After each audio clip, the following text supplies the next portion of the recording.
Hello बच्चों, आज हम पढ़ने वाले हैं प्राचीन भारत का इतिहास, जो कि आरआरबी एनटीपीसी और ग्रुप डी के लिए बहुत ही महत्वपूर्ण है। और यह आरआरबी और एनटीपीसी में आरआरबी की एनटीपीसी यानी जो रेलवे की भर्तियां हैं या फिर एसएससी की किसी भी भर्ती में ले लो, उसमें एक अच्छा खासा वेटेज रखता है। तो चलिए फिर हम स्टार्ट करते हैं। सबसे पहले हम देखेंगे कि इतिहास का जनक कौन है। इतिहास का जो जनक है वो हेरोडोटस है, जो कि यूनान का निवासी था, और उसने एक पुस्तक लिखी जिसका नाम था हिस्टोरिका। यानी कि जो इतिहास का जनक है वो हेरोडोटस है, वो यूनान का निवासी यानी ग्रीक, जिसे हम ग्रीक भी कहते हैं, और हिस्टोरिका नामक उसने पुस्तक लिखी थी। तो चलिए अब हम फिर आगे बढ़ते हैं।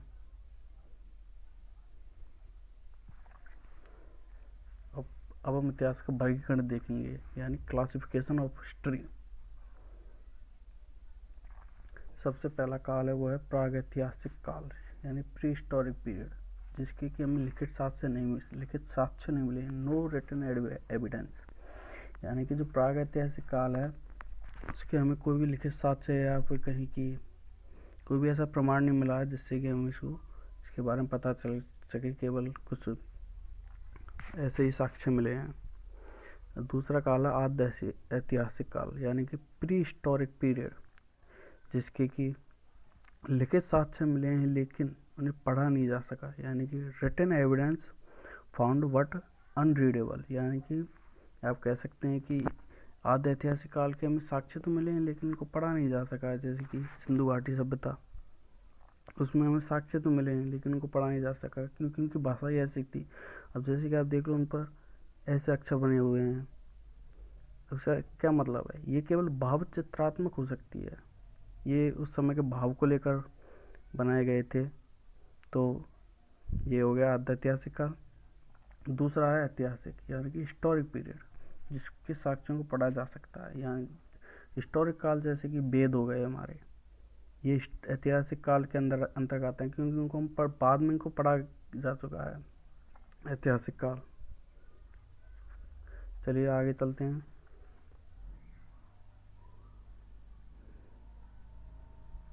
अब है मॉडर्न। ये में जो बीसी वगैरह आएंगी उसमें बहुत से बच्चों को प्रॉब्लम होती है कि बीसी क्या होती है। बीसी यानी बिफोर क्राइस्ट। बिफोर क्राइस्ट का मतलब है कि ईसा मसीह के जन्म से पूर्व की जो घटना है उनको बीसी के अंतर्गत लिखते हैं। और एडी यानी कि जो ईसा मसीह के जन्म की जो घटना है उनको हम एडी के अंतर्गत रखते हैं। ये नीचे लिखा भी हुआ है, बीसी का मतलब ईसा पूर्व, ईसा के जन्म के पूर्व की घटना है। ईसवी मतलब ईसा मसीह के जन्म के बाद की घटना है। ईसा मसीह का मध्य में जो ईसा मसीह उसके बाद की घटना को एडी में रखते हैं। तो चलिए आगे चलते हैं। फिर हम अब आ गया हमारा पहला प्री हिस्टोरिक पीरियड, जिसको हम प्रागैतिहासिक काल भी कहते हैं। इसकी परिभाषा कहें तो प्रागैतिहासिक काल क्या है? वह काल जो पुरातात्विक साक्ष्यों पर निर्भर है। अर्थात पुरातात्विक साक्ष्य जैसे हमें ज़मीन से मटके मिले हैं, कुछ मटके, बर्तन, हड्डियाँ, वो प्रागैतिहासिक यानी पुरातात्विक साक्ष्यों के अंतर्गत आती हैं। मुख्य विशेषता, इसकी लिखित साक्ष्य अनुपलब्ध हैं, मतलब कि केवल पुरातात्विक जैसे मटके वगैरह यही मिले हैं, इनके कोई लिखे हुए एविडेंस नहीं मिले हैं जिससे कि हमें इनके बारे में और जानकारी मिल सके कि ये आखिर कैसे रहते थे, क्या उनका खान पान था। उदाहरण पाषाण काल, मतलब कि जो स्टोन एज है। जब पाषाण काल मतलब कि जब इंसान पत्थरों का प्रयोग करता था, तो वो पाषाण काल यानी कि प्रागैतिहासिक काल के अंतर्गत आता है। तो चलिए अब हम आगे चलते हैं। पुरापाषाण काल, यानी कि पत्थरों का, पुरापाषाण काल को हम पत्थरों का युग भी कहते हैं, ओल्ड स्टोन एज। पत्थरों का युग मतलब जब इंसान पत्थरों का युग करता था। अगर हम पुरापाषाण काल के टाइम पीरियड की बात करें तो अज्ञात से 10,000 BC, यानी 10,000 BC मतलब कि BC का मैंने क्या बताया था? BC मतलब कि ईसा मसीह के जन्म से पूर्व की घटना है, यानी कि ईसा मसीह के जन्म से भी 10,000 वर्ष पूर्व की जो घटना है वो पुरापाषाण काल के अंतर्गत आती हैं। इसके महत्वपूर्ण तथ्य की फैक्ट हैं। सबसे पहले अध्ययन अगर हम ये देखें, पुरापाषाण काल का सबसे पहले अध्ययन 1863 ईस्वी में 1863 ईस्वी में किया। कौन थे? रॉबर्ट ब्रूस, रॉबर्ट ब्रूस नामक एक अंग्रेज विद्वान थे, उसने 1863 ईस्वी में सबसे पहले पुरापाषाण काल का अध्ययन किया। अब हम आगे चलते हैं इसको पुरापाषाण काल की जीवन शैली। अब हम पुरापाषाण काल की जीवन शैली में ये देखेंगे कि इंसान आखिर रहता कैसे था, उसकी जीवन शैली क्या थी, वह क्या कार्य करता था, कैसा खाना खाता था, उसको ज्ञान कितना था, वो आवास बनाकर रहता था क्या नहीं। अब हम देखें जैसे भोजन, अगर हम देखें तो उसने जब तक आग की, वैसे पुरापाषाण काल में उसने आग की खोज नहीं की थी, तो वह कच्चा मांस खाता था। उसे ये ज्ञान नहीं था कि मांस को पकाकर भी खाया जाता है। ज्ञान उस मनुष्य को हंटिंग का अल्प ज्ञान यानी शिकार का अल्प ज्ञान था उसको। वह नहीं जानता था कि वह शिकार कर भी भोजन प्राप्त कर सकता है। आवास, अगर हम आवास की देखें तो जो पुरापाषाण काल में जो व्यक्ति का जीवन शैली थी वह अस्थिर था। वह ये नहीं था कि ये जगह पर रहकर ही इस जगह रहकर ही अपना जीवन यापन कर सके। वह खाना बदोश, यानी खाना बदोश का मतलब है कि उसको जहाँ पर भी खाना मिलता था वह वहाँ चला जाता था। ये नहीं कि वो एक जगह ही रहकर खेती बाड़ी करे और वहीं पर खाना बने वगैरह, मतलब कि भोजन वगैरह की व्यवस्था करे, वहीं रहे, मतलब वो ये जगह स्थिर नहीं रहता था। तो ये है इस स्लाइड में। और आगे आग की खोज। आग की खोज कहीं तो पुरापाषाण काल में आग की खोज हुई थी। इसको मैं और आगे डिटेल में बताऊंगा कि पुरापाषाण काल के भी अंतर्गत आते हैं, जैसे नवपाषाण काल वगैरह ये। तो पुरापाषाण काल में, नवपाषाण काल में उसने आग की खोज की थी। बहुत से टीचर कोई और टाइम पीरियड बताएंगे कि आग की खोज नवपाषाण काल में नहीं हुई थी, पर जो आरआरबी का जो क्वेश्चन आया हुआ है उसमें उसने नवपाषाण काल को ही माना है कि आग की खोज नवपाषाण काल में हुई थी। तो चलिए आगे चलते हैं। इसमें तो केवल इतना ही है। ये आ गया मध्य पाषाण काल। बहुत से टीचर आपको मध्य पाषाण काल भी बताते हैं, लेकिन वो नवपाषाण काल में ही उसकी आग की खोज हुई थी। जो नवपाषाण काल का जो टाइम पीरियड है वो है 10,000 BC से 4,000 BC। अगर इसमें हम मध्य पाषाण काल की बात करें तो इसमें मनुष्य पशुपालन की शुरुआत कर चुका था, अर्थात वह पशुओं को पालना उसने शुरू कर दिया था। और जो अगर हम पूछें कि मनुष्य ने जो सबसे पहले जो जानवर पाला, यानी कि जो उसका पालतू पशु था सबसे पहले, वो कुत्ता था। उसने कुत्ते को सबसे पहले पालतू बनाया था। ये भी इसमें इतना ही है। चले आगे चलते हैं। अब आ गया है हमारा नवपाषाण काल। तो नवपाषाण काल की बात करें तो हम यह है 4,000 BC से 2500 BC। 4,000 BC से 2500 BC है नवपाषाण काल। अगर वो पीछे मुझसे एक गलती हो गई थी तो उसको मैं आपको बता दूं। जो आग की खोज है वो पुरापाषाण काल में हुई थी। मुझे ध्यान पे से उतर गया कि वो पुरापाषाण काल नहीं, वो नवपाषाण काल नहीं, वो पुरापाषाण काल है। तो इसलिए जो आग की खोज हुई थी वो पुरापाषाण काल में हुई थी। इस बात का ध्यान रखना, आते रहता है ये क्वेश्चन। चलिए तो हम आगे चलते हैं। नवपाषाण काल। नवपाषाण काल की जो एज है वो है 4,000 BC से 2500 BC।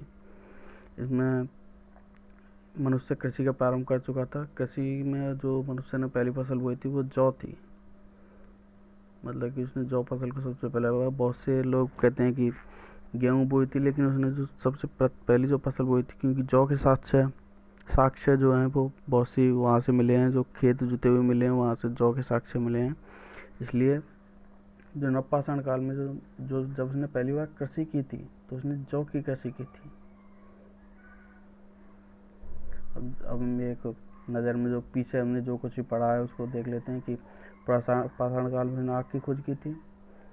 कच्चा मांस खाता था वो, जो तक उसे आग की खोज की थी, लेकिन उसे ये नहीं पता था कि इस कच्चे मांस को आग में भी पका कर खाया जा सकता है। मध्य पाषाण काल। मध्य पाषाण काल में वह पशुपालन करने लग गया था। उसका जो पहला पालतू पशु था वो कुत्ता था। पशुपालन की शुरुआत हो गई थी। नवपाषाण काल। नवपाषाण काल में उसने कृषि का प्रारंभ कर दिया था। जो उसने पहली फसल बोई थी वो जौ थी। अगर हम पुरापाषाण काल, ठीक है, तो ये हो गया। यहाँ पर आगे चलते हैं। अब आ गया आद्य ऐतिहासिक काल, जो मैंने आपको बताया था कि हम कैसे कैसे इतिहास को हमने 3 भागों में बांटा था, उसको कैसे पढ़ेंगे। आद्य ऐतिहासिक काल, जिसका टाइम पीरियड 2500 BC से 1750 BC, यानी प्री हिस्टोरिक पीरियड आद्य ऐतिहासिक काल हुआ 2520 यानी ईसा मसीह के जन्म से 2500 बरस पूर्व से लेकर 1750 वर्ष पूर्व तक आद्य ऐतिहासिक काल माना जाता है, जिसके लिखित साक्ष्य मिले हैं लेकिन पढ़े नहीं जा सकते हैं, अर्थात उन पर लिखित साक्ष्य आद्य ऐतिहासिक काल में मिले लेकिन उनको पढ़ा नहीं चाहता, उनकी लैंग्वेज जो है वो ऐसी थी जैसे कि उसने ऐसे बना दिया हो। अब उसका क्या मतलब है, ये ऐसे इसको पढ़ा नहीं जा सका है। और इसके उदाहरण देखें आद्य ऐतिहासिक काल के तो वो हैं सिंधु घाटी सभ्यता और वैदिक सभ्यता। सिंधु घाटी सभ्यता से जो हमें साक्ष्य मिले हैं उनको नहीं पढ़ा जा सका है। जो वैदिक सभ्यता से जो बाद में अवशेष मिले थे, जैसे जो वेद प्राप्त हुए थे, उनको पढ़ा जा चुका है। ये है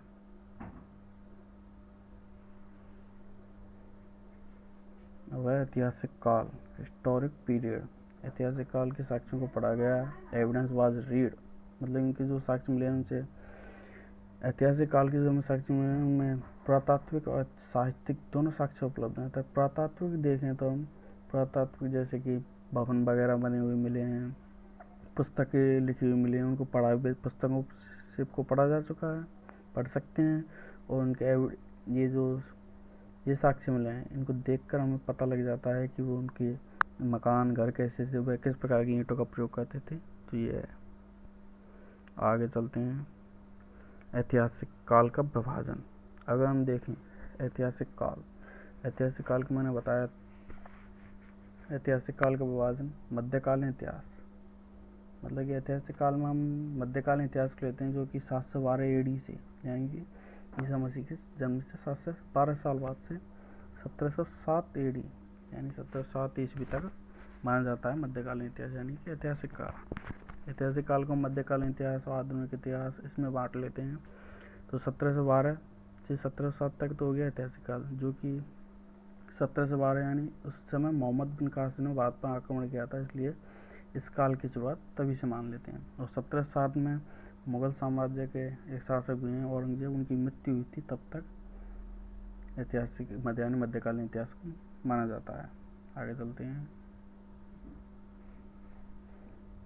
आधुनिक इतिहास में हम 1707 ईस्वी यानी कि औरंगजेब की मृत्यु से लेकर हमारा भारत आज़ाद हुआ था 1947 तक, यानी 15 अगस्त 1947 को भारत स्वतंत्र हुआ था, तब तक के काल को आधुनिक इतिहास की काल माना जाता है, यानी कि मॉडर्न हिस्ट्री। आगे चलते हैं। अब आगे कला और संस्कृति। भीमबेटका गुफाएं। ये भीमबेटका की जो गुफाएं हैं, ये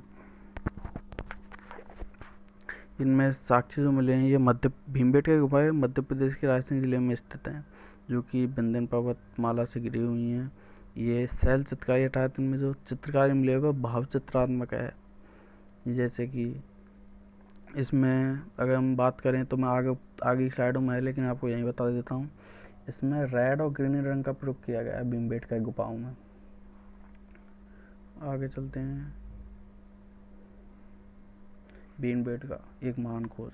भीमबेटका जो गुफाएं हैं उनकी खोज 1957-58 में की गई थी, जिसकी खोज BS बाकड़कर एक बहुत ही महत्वपूर्ण खोजकर्ता हुए हैं हमारे भारत में।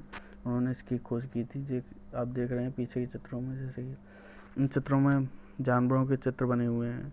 ये दर्शाता है कि वो उस समय के जीवन में किस तरह के जानवरों को पालते थे, कैसी उनकी जीवन शैली थी। तो ये है। अब आगे चित्रकारी की विशेषता। मैंने आपको बताया था ना, उसमें भीमबेटका गुफा में लाल रंग का प्रयोग किया जाता है और हरे रंग का प्रयोग किया जाता है। उस समय चित्रकारी की शुरुआत हो गई थी। पुरापाषाण से मध्य ऐतिहासिक काल।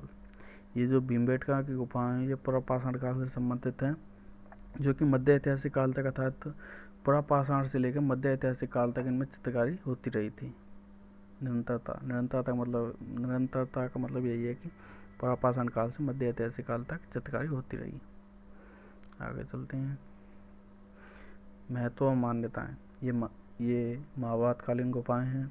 मानव जीवन के प्राचीनतम चिन्ह माना जाता है इनको, क्योंकि यहाँ पर चित्र का जगह वगैरह जो मिले हैं, इसलिए इनको मानव, क्योंकि पुराने समय में केवल चित्र बनाया करते थे, तो तो लिखित साक्ष्य तो उस पीरियड के हैं नहीं, इसलिए केवल मानव जीवन के प्राचीनतम चिन्ह इसलिए इन्हें माना जाता है।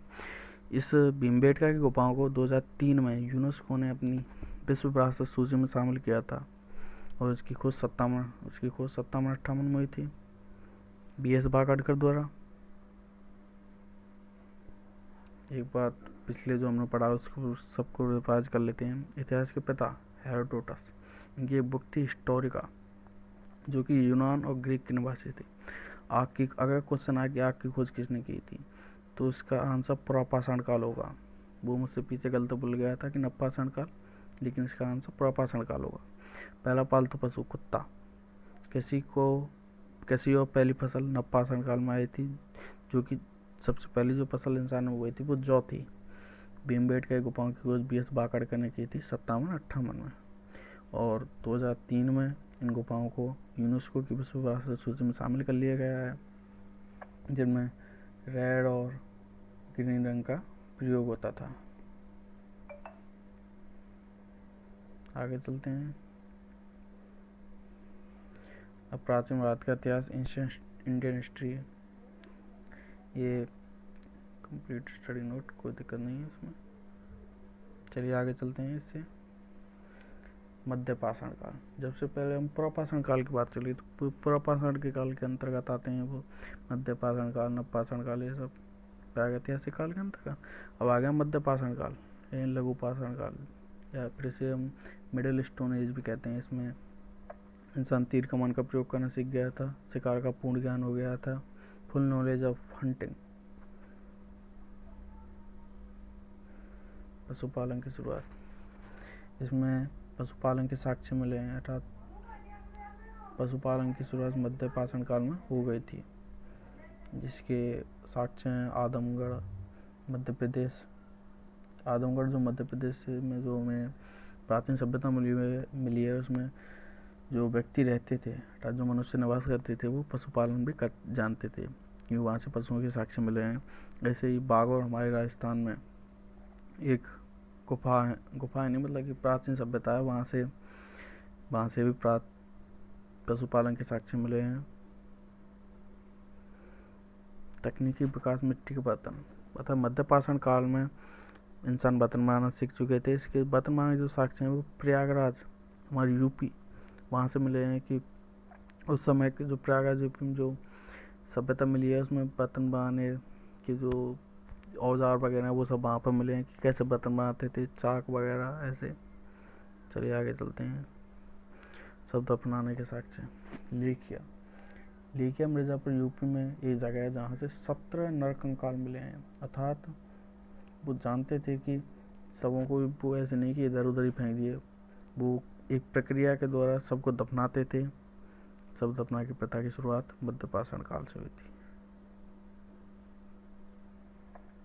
दमदमा यूपी, अन्य प्रमुख समाधि स्थल, ये समाधि स्थल है जो दमदमा यूपी में, ये जगह है दमदमा यूपी में, जहाँ पर एक ही कब्र से 3 समाधि मिली हैं। अर्थात हम मान सकते हैं कि वो समाधि पति पत्नी और उसके बच्चे की हो सकती है, इसलिए माना जाता है कि वो उसमें पति पत्नी और उसके बच्चे की एक समाधि हो। और महदहा यूपी, महदहा यूपी, ऐसा ही कुछ नाम है इसका, जिसकी कि युगल समाधि, वो किसी की भी हो सकती है। युगल समाधि मिला था 2 व्यक्तियों को के शवों को एक साथ दफनाया गया है। लगनाज, गुजरात, लगनाज जो सभ्यता स्थल है वो गुजरात में स्थित है, जहाँ से पशुओं की हड्डी तथा पशुओं को भी दफनाया जाता था। बोन्स ऑफ एनिमल्स मिली हैं। माइक्रोलिथ युग, मध्यपाषाण काल को हम माइक्रोलिथ युग भी कहते हैं, क्योंकि इसमें छोटे छोटे पत्थरों के औजारों का बड़े स्तर पर प्रयोग हुआ है, इसलिए इसको माइक्रोलिथ युग भी कहा जाता है। मध्यपाषाण काल के प्रमुख स्थल, सघन कल्लू में राख का टीला मिला है, अर्थात वो शवों को जलाते भी थे, केवल दफनाते ही नहीं थे, वो शवों को जलाते भी थे, इसलिए इस सघन कल्लू से राख का टीला मिला है। कुचाई, ये भी मध्यपाषाण काल का ही सभ्यता स्थल है। जलहल्ली, ये सभी मध्यपाषाण काल है, यानी कि माइक्रोलिथ युग एक अन्य नाम है इसका, वहाँ की जगह हैं। चलिए आगे।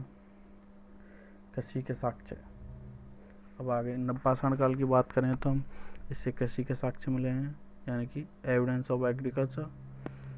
पूजा, अर्थात नवपाषाण काल में व्यक्ति पूजा भी करा करते थे, अर्थात वो ईश्वर में विश्वास रखते थे, यहाँ पे अपनी आसपास की प्रकृति की भी पूजा करते थे।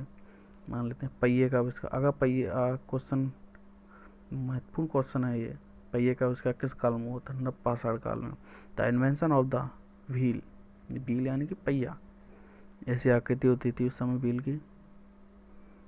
चलिए आगे चलते हैं। मेहरगढ़ जो सभ्यता है वो पाकिस्तान में, जहाँ से कृषि की शुरुआत मानी जाती है। अगर आपसे पूछे कि कृषि की शुरुआत किस सभ्यता स्थल से मानी जाती है? मेहरगढ़ कहाँ है? पाकिस्तान में, जो कि बेलन नदी है उसके किनारे। नाम भी क्या है? बेलन भी नदी का नाम है। चलिए आगे चलते हैं। नवपाषाण काल के प्रमुख स्थल, main sites of new stone age. बेलन घाटी कहाँ है? बेलन घाटी यूपी में, बेलन नदी पाकिस्तान में है, ये देख रहे हैं, बेलन घाटी यूपी, और सोन घाटी मध्य प्रदेश में है। सिंहभूमि झारखंड, ये नवपाषाण काल के प्रमुख स्थल हैं। चलिए आगे चलते हैं। ताम्रपाषाण काल, चालकोलिथिक युग, ताम्रपाषाण काल। अगर ताम्रपाषाण काल की बात करूं तो मैं इसके जो महत्वपूर्ण साक्ष्य मिले हैं वो राजस्थान से मिले हैं, जो कि बनास संस्कृति, जिसको ताम्रवती नगरी भी कहते हैं।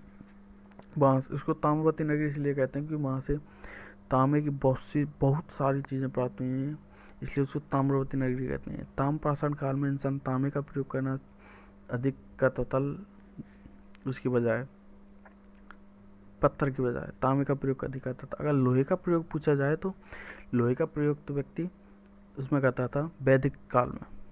वैदिक काल अभी आगे आएगा जब पढ़ाऊंगा आपको। तांबे की खोज की थी, तांबे की खोज हो गई थी ताम्रपाषाण काल में। मानव द्वारा प्रयोग की जाने वाली प्रथम धातु तांबा ही थी। अगर हम कांसा के भी बहुत से क्वेश्चन बनते हैं। कांसा का निर्माण कैसे होता है? तांबा प्लस टिन को मिला करके कांसे का निर्माण होता है। ब्रॉन्ज यानी कि कांसे का जो यूज होता था वो इंडस वैली यानी कि सिंधु घाटी सभ्यता में कांसे का यूज होता था। चलिए आगे चलते हैं। बनास संस्कृति, मैंने आपको बताया था ना, ताम्रपाषाण कालीन संस्कृति, बनास संस्कृति कहाँ है? राजस्थान में है। ये बहुत ही महत्वपूर्ण सभ्यता है, क्योंकि यहाँ से बहुत साले बड़े पैमाने पर तांबा मिला है, इसलिए इसको ताम्रवती नगरी भी कहा जाता है। इसमें ताम्रवती नगरी, ऐसे ताम्रवती नगरी कहते हैं बनास संस्कृति, जो कहाँ है? राजस्थान में है। ताम्रपाषाण काल। अगर आपको वीडियो पसंद आए तो उसको लाइक करना, शेयर करना अपने साथियों, और कमेंट करना, और सब्सक्राइब जरूर करना चैनल को, क्योंकि आगे भी मैं आपके लिए ऐसी बहुत सारी वीडियो, ऐसे अच्छे नोट्स, ऐसी स्लाइडों के द्वारा पढ़ाऊँगा। तो आप प्लीज़ वीडियो को लाइक और सब्सक्राइब जरूर करें और शेयर करना ना भूलें। चलिए आगे चलते हैं। अन्य प्रमुख संस्कृतियाँ कहाँ? मध्य प्रदेश की देखते हैं। सबसे पहले हम कायथा संस्कृति, मालवा संस्कृति। मालवा सीधी सी बात है, मालवा कहाँ है? मध्य प्रदेश में। और नावदा टोली, इसका एक मान लेते हैं मध्य मालवा संस्कृति की भाग है नावदा टोली। महाराष्ट्र की संस्कृतियाँ हैं जोरवी संस्कृति और इनाम गांव एवं सोनेगांव। और सोन घाटी पूछे तो एमपी में है। सोनेगांव संस्कृति या संस्कृतियाँ यहाँ पे स्थल पूछें तो वो कहाँ है? महाराष्ट्र में। इसमें बहुत बार कन्फ्यूजन हो जाता है, सोन घाटी और सोनेगांव, तो इसलिए ध्यान रखना इस बात का। महत्वपूर्ण नोट, ताम्रपाषाण काल है ताम्रपाषाण काल से चालकोलिथिक संस्कृति भी कहते हैं। कृषक ग्रामीण संस्कृतियाँ थी, अर्थात जो ताम्रपाषाण काल में जो संस्कृति, अर्थात जो बस्तियाँ गांव बसे हुए थे, वो ये नहीं है कि बड़ी बड़ी बिल्डिंग बन रही हैं, उसमें उनके घास फूस के मकान थे, अर्थात नगरीय सभ्यता नहीं थी बल्कि ग्रामीण सभ्यता थी वो। इसलिए ये लिखा हुआ है कि कृषक ग्रामीण संस्कृतियाँ थी। चलिए चलते हैं। तो ताम्रपाषाण का, इसको याद रखना, चालकोलिथिक संस्कृति को ही ताम्रपाषाण काल कहते हैं। बनास संस्कृति का एक महत्वपूर्ण उदाहरण है, आता रहता है पेपर में। अब आ गए हम पहली सभ्यता पढ़ेंगे, सिंधु घाटी सभ्यता, इंडस वैली सिविलाइजेशन। मैंने आपको पहले बता दिया है कि इंडस वैली सिविलाइजेशन यानी कि सिंधु घाटी सभ्यता में व्यक्ति जो वहाँ पर जो मनुष्य रहते थे वो कांसे का यूज़ करते थे। वहाँ से कांसे की बहुत सी चीज़ें भी प्राप्त हुई हैं। कांसे का जो निर्माण है वो तांबा और टिन को मिला करके होता था। इंडस वैली सिविलाइजेशन का नाम है हड़प्पा सभ्यता, क्योंकि हड़प्पा जो सभ्यता है वो पाकिस्तान में है इस समय, वो इसी का भाग है सिंधु घाटी सभ्यता का, इसलिए सिंधु घाटी सभ्यता को हड़प्पा सभ्यता भी कहते हैं।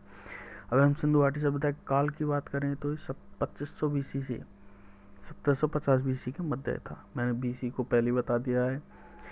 कांस्य युगीन सभ्यता, मैंने अभी आपको बताया था कि सिंधु घाटी सभ्यता में कांसे का बहुत ही उच्च स्तर पर यूज हुआ है, यानी कि प्रयोग हुआ है, इसलिए इसको ब्रॉन्ज सिविलाइजेशन यानी कि कांस्य युगीन सभ्यता भी कहते हैं।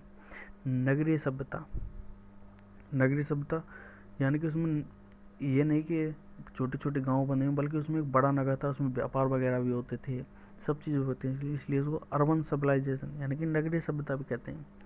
ताम्रपाषाण काल में ग्रामीण संस्कृति आती है, इसमें नगरीय सभ्यता है सिंधु घाटी सिविलाइजेशन में। इसको सरस्वती सभ्यता, सिंधु घाटी सभ्यता को सरस्वती सभ्यता इसलिए भी कहते हैं क्योंकि जो प्राचीन समय में सरस्वती नदी बहती थी उसके पूजनीय मानते, इसलिए तो सरस्वती नदी के बहने के कारण ही सिंधु घाटी सभ्यता तक का नाम सरस्वती सभ्यता पड़ा है। चलिए इसके टाइम पीरियड को ध्यान रखना, 2500 से 1750 BC तक। खोज, अब हम खोज की बात करते हैं कि खोज किसने की थी। सर्वप्रथम इंडस वैली सिविलाइजेशन यानी कि सिंधु घाटी सभ्यता की खोज 1826 ईस्वी में चार्ल्स मैसन ने की थी, और अलेक्जेंडर कनिंघम ने इसका फर्स्ट सर्वे 1856 में कराया था। खोज हुई थी 1826 में, और खोज की थी चार्ल्स मैसन ने, और लेकिन इसका जो प्रथम सर्वे है वो 1856 में किया था अलेक्जेंडर कनिंघम, जो कि जब भारत का पुरातात्विक जो वो है विभाग जब उसकी स्थापना होगी तो उसका जो प्रथम गवर्नर या फिर कहीं के अध्यक्ष जो होगा वो कनिंघम ही होगा। कनिंघम बनेगा प्रथम अध्यक्ष। कनिंघम इसकी प्रथम सर्वे करता है, पहली बार सर्वे करता है सिंधु घाटी सिविलाइजेशन की। और वो चार्ल्स मैसन ने इसकी खोज नहीं की थी, वो फर्स्ट बार इसने मतलब कि टीले देखे थे, उसने नोटिस किया था कि यहाँ कोई वो हो सकती है सभ्यता। लेकिन अगर इसकी डिस्कवरी यानी कि खोज की पूछें हड़प्पा इसकी, तो वो की थी दयाराम साहनी ने 1921 में। वो हड़प्पा सभ्यता की खोज लिख रही है इसमें। मैं आपको सिंधु घाटी सभ्यता की खोज पूछे तो ये आएगी 1922 में। और बनर्जी, RL बनर्जी ऐसा कुछ नाम होगा, बनर्जी, तो ये 1900 की ये तो है, देखिए एक मिनट, ये दयाराम साहनी ने तो हड़प्पा सभ्यता की खोज की है 1921 में, जबकि सिंधु घाटी सिविलाइजेशन खोज 1922 में हुई है बनर्जी और राखलदास बनर्जी द्वारा। ये उनका नाम है राखलदास बनर्जी, उनके द्वारा सिंधु घाटी सभ्यता की खोज की गई। और 1924 में जॉन मार्वल ने ऑफिशियल अनाउंस किया कि हमें जॉन मार्शल ने 1924 में ये आधिकारिक रूप से घोषणा की कि हाँ हमें सिंधु घाटी सभ्यता मिली है। ये है इसमें, तो आगे चलते हैं। अब देखिए ये आ गया भारतीय पुरातत्व सर्वेक्षण विभाग, आर्कोलॉजिकल सर्वे ऑफ इंडिया, इसको हम शॉर्ट फॉर्म में ASI भी कहते हैं। इसके फादर यानी कि इसके जो जनक हैं ASI यानी कि आर्कोलॉजिकल सर्वे ऑफ इंडिया के जनक हैं अलेक्जेंडर कनिंघम। इसकी स्थापना होती है 1861 में ASI की। उसका जो मुख्यालय वो नई दिल्ली में रखा गया। तो बहुत से लोग उसको कलकत्ता बोल देते हैं, कलकत्ता नई दिल्ली को नहीं बोलते, मतलब कि कलकत्ता वो मुख्यालय को मान लेते हैं, लेकिन जो उसकी मुख्यालय है इसका नई दिल्ली में है। 1861 में स्थापना, प्रथम गवर्नर जनरल अलेक्जेंडर कनिंघम। ये जो ASI यानी जो आर्कोलॉजिकल सर्वे ऑफ इंडिया का जो मुख्यालय विभाग है ये संस्कृति मंत्रालय के अंतर्गत आता है। याद रखना गृह मंत्रालय के अंतर्गत नहीं आता है, संस्कृति मंत्रालय के अंतर्गत आता है। ये जो वर्तमान में जो गवर्नर हैं यानी कि जो अध्यक्ष हैं वे हैं यदुवीर सिंह रावत। ध्यान रखना है इस बात को, करंट का है क्वेश्चन। यदुवीर सिंह रावत वर्तमान DG यानी कि अध्यक्ष हैं इसके। चलिए आगे चलते हैं। सभ्यता की विशेषताएं, ये काल निर्धारण है, अर्थात किसी भी सभ्यता कितनी वर्ष पुरानी है उसका निर्धारण करते हैं कार्बन 14 यानी कि C14 के द्वारा। कि सभ्यता के काल का निर्धारण करते हैं कार्बन डेटिंग उसकी कार्बन डेटिंग से पता कराया जाता है कि ये सभ्यता कितनी पुरानी है। सबसे प्राचीन नगर, अगर सिंधु घाटी सभ्यता का सबसे प्राचीन नगर पूछे तो वह है भिरडाना। भिरडाना है हरियाणा में। राकड़गढ़ी नहीं है, राखीगढ़ी नहीं है, वो भिरडाना। राखीगढ़ी अलग है, राखीगढ़ी मैं आपको आगे बताऊंगा।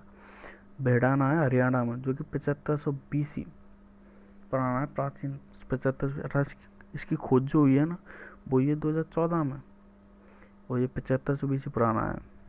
आकार, सिंधु घाटी सभ्यता का आकार था त्रिभुजाकार, ट्रायंगल शेप थी इसकी। लिपि भाव चित्रात्मक, मैंने आपको बताया था कि जो सिंधु घाटी सभ्यता थी, जो साक्ष्य मिले हैं उनको पढ़ा नहीं जा सका है, लेकिन उनकी आकृतियाँ ऐसी बनी हुई हैं जैसे ये बनना है। अभी हम ये उस समय के उनके भाव थे लिखने के, वो भावों के द्वारा अपनी बातों को व्यक्त करते थे, तो इसलिए अब इनको पढ़ा नहीं जा सका है। केवल भाव चित्रात्मक लिपि थी, जो कि राइट से लेफ्ट की तरफ लिखी जाती थी, अर्थात दाएं से बाएं की तरफ। जैसे मैंने बनाया, तो रुकिए एक मिनट, ये देखिए इधर से इधर की ओर, दाएं से बाएं। चलिए आगे चलते हैं। समाज और प्रमुख स्थल, सोसाइटी एंड मेजर साइट्स। समाज, अगर हम बात करें तो समाज मात्र सत्तात्मक, अर्थात आज के समय में जो समाज है वो पितृसत्तात्मक है, अर्थात घर के जो आपके बड़े पापा चाचा ताऊ हैं वो निर्णय लेते हैं सभी। लेकिन उस समय सिंधु घाटी सभ्यता में मात्र सत्तात्मक था, जो घर की महिलाएं थीं वो सभी बड़े निर्णय लिया करती थी। प्रथम स्थल इसका हड़प्पा सभ्यता है, जो कि 1921 में दयाराम साहनी ने खोजा था। सबसे बड़ा स्थल इसका मोहनजोदड़ो है 1922 में। मोहनजोदड़ो की खोज की थी उसने राखलदास बनर्जी ने। सिंधु घाटी सभ्यता की तो वही आ जाएंगे। और अगर हम बात करें तो भारत में सबसे बड़ा जो स्थल है इसका राखीगढ़ी है, और उसका राखीगढ़ी हरियाणा में, ये देखिए ये पॉइंट कर रखा है मैंने यहाँ पर। भारत में सबसे बड़ा स्थल राखीगढ़ी है इसका। लेकिन जो सबसे प्राचीन नगर है वो भिरडाना है, जो कि हरियाणा में 7500 BC पुराना, जिसकी खोज 2014 में की थी। 2014 में उसकी खोज हुई थी। चलिए आगे चलते हैं। अभी आगे कुछ पुराने जो चीज़ें वो भूल जाते हैं, इसलिए मैंने रिवाइज के लिए थोड़ा सा स्लाइड रखी हुई है यहाँ पर। मध्यपाषाण काल, हंटिंग अर्थात शिकार करते थे। नवपाषाण काल में पर खेती करना जानते थे, सबसे पहले जौ की फसल बोई थी। ताम्रपाषाण काल, बनास संस्कृति बताई थी मैंने आपको। चारकोलिथिक पीरियड, सिंधु घाटी सभ्यता, अर्बन सिटी यानी कि नगरीय सभ्यता थी ये, ग्रामीण नहीं नगरीय सभ्यता थी सिंधु घाटी सभ्यता। तो चलिए आज की इस क्लास को यहीं ख़त्म करते हैं। चैनल को अगर वीडियो पसंद आए तो उसको लाइक करना। वो थोड़ी बहुत आप आवाज़ की, ये मेरी पहली वीडियो है तो आवाज़ की ऐसी दिक्कत आ रही होगी, थोड़ा सा पहली बहुत ऐसे बोल रहा हूँ तो प्रॉब्लम आ सकती है आपको, इसलिए चिंता मत करना। अगली कुछ टाइम लगेगा सुधरने में, इसलिए अगली जो वीडियो आएंगी उसकी मैं ध्यान रखूँगा, गलतियाँ नहीं होंगी, गलतियाँ कम होंगी।